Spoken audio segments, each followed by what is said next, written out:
Penguin Random House Audio presenta La señora Osmond, de John Banville, narrado por Eugenio Barona.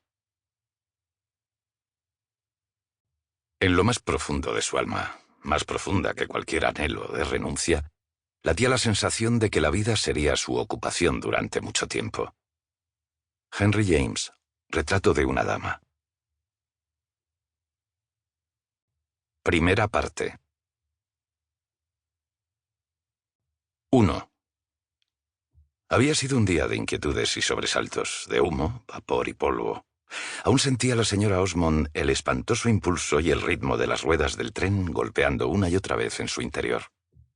Era como si todavía estuviese sentada junto a la ventanilla del vagón, tal y como había pasado unas horas que se le hicieron increíblemente largas, con la mirada perdida en la plácida campiña inglesa, que se alejaba de ella sin cesar, con todo el esplendor de los claros tonos verdes de la tarde de principios de verano.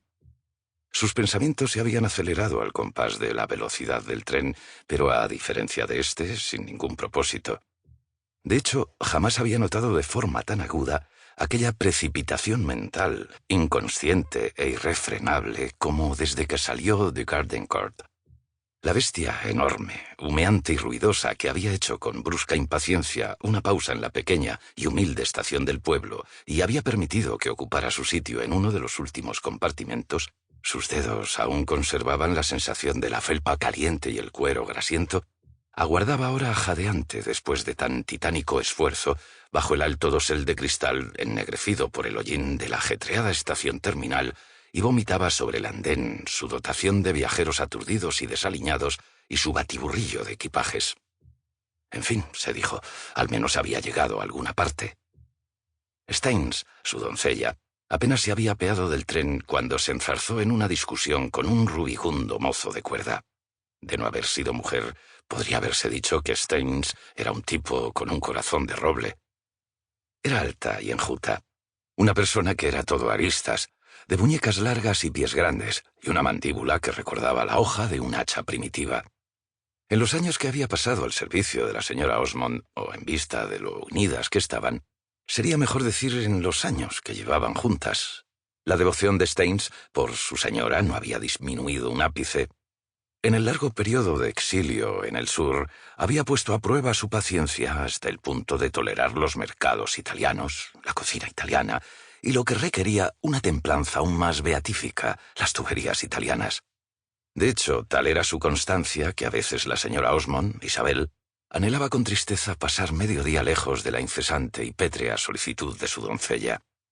En los viajes que habían hecho juntas recientemente, la principal prueba y demostración de la lealtad de Staines había sido un estado permanente de enfado, no solo por el descaro de los mozos de cuadra, los conductores de coches, los limpiabotas y demás, sino también por lo que consideraba la obcecada credulidad, el deplorable candor y el incurable buen corazón de su señora. Ahora, mientras la doncella, con el sombrero agitándose mucho por la intensidad de su indignación, regañaba al mozo de cuerda por algún defecto indeterminado, como londinense estaba ejerciendo su derecho a discutir con los suyos en su ciudad, Isabel se apartó con la perpleja delicadeza de modales perfeccionada a lo largo de años de tantas confrontaciones similares entre la obstinación de Staines y la contumacia del mundo. Estaba deseando llegar al hotel y a sus espacios frescos y en sombra que respiraban tranquilidad, donde podría sentarse totalmente inmóvil un buen rato y dejar que su agitada imaginación se calmara por sí sola. Si pudiese dejar de pensar, descansaría, pero ¿cómo llevar a cabo tan maravilloso ardid?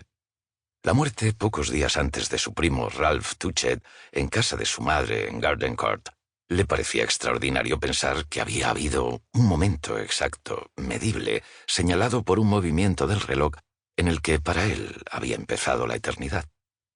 La había dejado con una tarea difícil de solucionar, como un ejercicio de álgebra o de geometría.